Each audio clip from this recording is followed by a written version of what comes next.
Next I'm going to talk about groups and teams and organizations, and basically the types of groups and how important they are. There are many different types of groups and organization. Groups can be in the forms of juries, advisory groups, task forces, committees, boards, project teams. There's many different ways. Basically, groups have both assets and liabilities. Groups can improve communication, and they can also increase acceptance of decisions. However, on the downside, a lot of groups may over-respond to social pressure, individual domination, or let personal agendas get in the way of their collective purposes and get in the way of their work. As modern organizations rely less on hierarchical coordination, groups have to become even more important in the forms that they create self-managing teams, quality circles, virtual groups, and they even create groups by technology. So groups are becoming increasingly more important in organizations, and people have to learn how to deal with them in ways that don't bring them down, whereas they don't have one leader dominating the rest, or they don't involve personal issues. I'm just going to speak a little bit about group process. Group process is basically groups operate on two different levels. There's the conscious level, which is focused on task, and then there's the more implicit level, which is focused on process. The process involves group maintenance and interpersonal dynamics. Through this, there are four central issues in group process, and I'm going to speak about them over the next few slides. They are informal roles, informal norms, interpersonal conflict and leadership, and decision. Okay, informal roles is basically under the structural frame. It emphasizes the importance of formal roles. So a formal role is someone who is defined by their title and their job description. Basically, what they are known more formally what they are. Their job description would be, account executive. That's what they would be known by. That would be their role.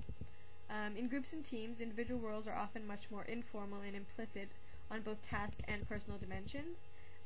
Every work group needs a structured task role so that everything has to be divided so that each member knows what's going on and who's going to do what.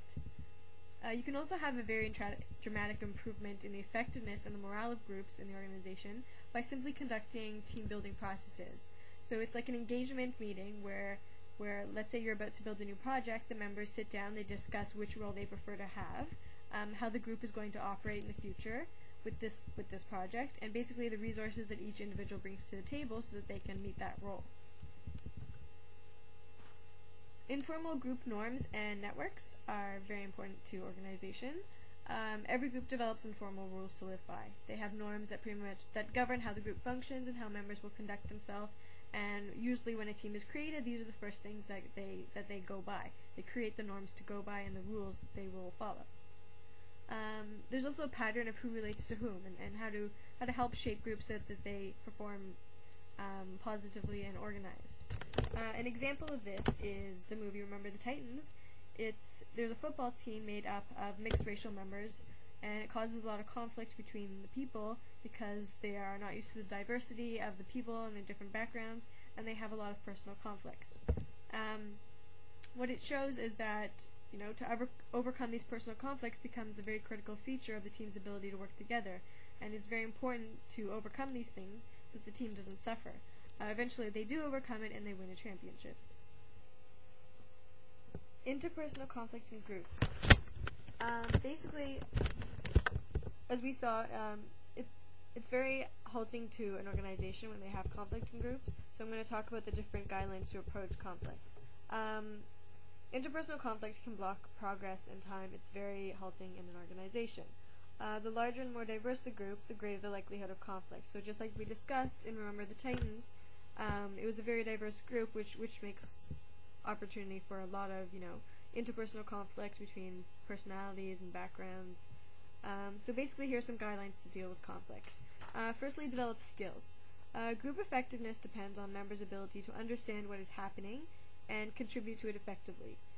Skills like listening, communicating, managing conflict, and building consensus are critical building blocks in a high-performing group. Agree on the basics. A shared understanding and commitment around the basics are a powerful glue to hold things together. This can be very important in the face of inevitable stress that a group may face. Search for common interests. Keep asking, what do we have in common? A group, for example, with a lot of diversity may have a lot of, reason for conflict, but search for common things that you can talk about. For example, you all work in the same organization, maybe you have the same job, you have a lot to talk about. So search for common interests so that you can build ground for a good relationship. Experiment. Experimenting can be a powerful response to conflict. It pretty much offers a way to move beyond the stalemate without forcing either party to admit defeat or lose face. Parties may agree on a test even if they can't agree on anything else. It's equally important because they could learn something that moves beyond the conversation to a more productive plane that they can work on. Doubt your infallibility. Groups typically possess diverse resources, ideas, and outlooks. A group that sees diversity as an asset and not as something that can help them is a source of learning and has a good chance for productive discussion and resolution of their differences as well. Research suggests that conflicts can be a good thing because it promotes effectiveness. So treat your differences as a group responsibility, not something that can make you fail. Because all will suffer if the team fails. So treat your differences as a positive thing that people can work on and learn from each other. Finally, I'm going to talk about leadership and decision making in groups. The importance of leadership is that basically it helps groups develop a shared sense of direction and commitment. Otherwise, a team will become confused and move in a direction that no one supports.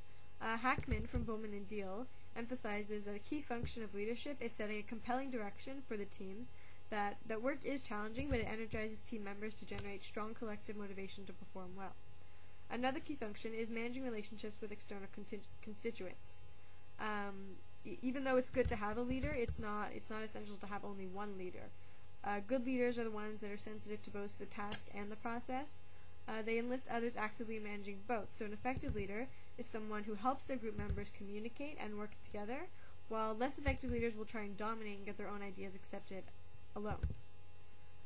Basically, to sum it up, managers need to understand that groups always operate on the two levels. Like we spoke about, there's task and process.